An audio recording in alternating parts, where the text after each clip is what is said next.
Sir मला काय सांगणार, लाडकी बहीण योजनेचे पैसे महिलांच्या खात्यात पडण्यास पुन्हा सुरुवात झालेली आहे. काय वाटतं, तुम्ही जालन्याचे विधानसभा अध्यक्ष आहात या योजनेचे, काय वाटतं जिल्ह्यामध्ये एकूण किती महिलांना याचा लाभ मिळालेला? हे बघा, आता टप्प्याटप्प्याने जेवढे मंजूर आहेत जिल्ह्यामध्ये त्या सर्व महिन्यांना हा लाभ या ठिकाणी मिळणार आहे. एक विचार असा होता की संक्रांतीच्या माध्यमातून दोन्ही एकत्र द्यावेत, परंतु या ठिकाणी पुन्हा एकदा गडबड झाली, पैसे येणार नाही, बंद होणार आहे. मला असं तर हा नेरेटिव्ह पुन्हा सेट होतं, म्हणून आता हे पैसे आता टाकले गेले. परंतु हे संक्रांतीलाच आपल्याला टाकायचे होते दोन्ही मिळून, महिलाला ते काम येऊ शकतील. पण ठीक आहे, आत्ताही टाकले तर आनंदच आहे.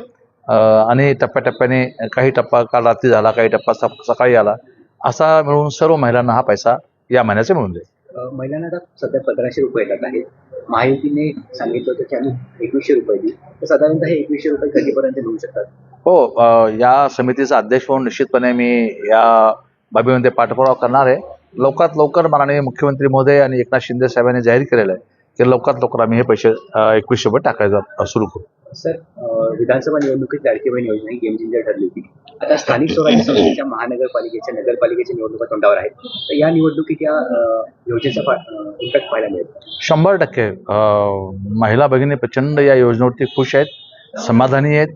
आणि आता तर केंद्र एराशीची मोठी योजना आणते, 7,000 रुपये प्रत्येक महिलेला.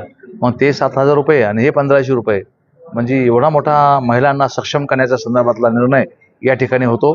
त्यामुळे मला असं वाटतं की महिला वर्ग पूर्णतः सरकारच्या कामावरती खुश आहे. महापालिका नगरपालिकेच्या निवडणुकीत त्याचा फायदा पाहिजे? नगरपालिकेचा याच्यामध्ये फायदा तर निश्चितपणे होणारच आहे, कारण की महिलांच्या उन्नतीसाठी ही योजना या ठिकाणी आणलेली. त्यामुळे महिला वर्ग खुश आहे सरकारवर खुश, म्हणजे ते मतामध्ये परिवर्तन होईल. बरं, आज वक्फ बोर्डाचे अध्यक्ष समीर ताजी यांनी तुमची भेट घेतलेली आहे. वक्फ संदर्भात जालन्यामध्ये अनेक गोष्टी प्रलंबित आहेत.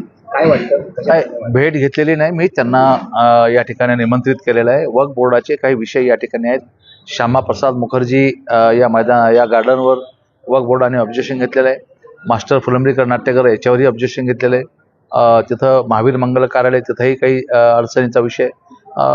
काही समंजसपणे हा विषय जर मिटवता आला तर तो विषय या ठिकाणी मिटेल आणि एक विकासाचं काम या ठिकाणी पुढे जाऊ शकेल.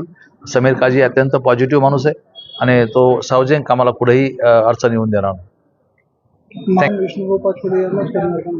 आणि मी आता जाहीर केलं, रोज जाहीर करत बसू का? रोजच, म्हणजे एकदा जाहीर केल्यानंतर संपला विषय.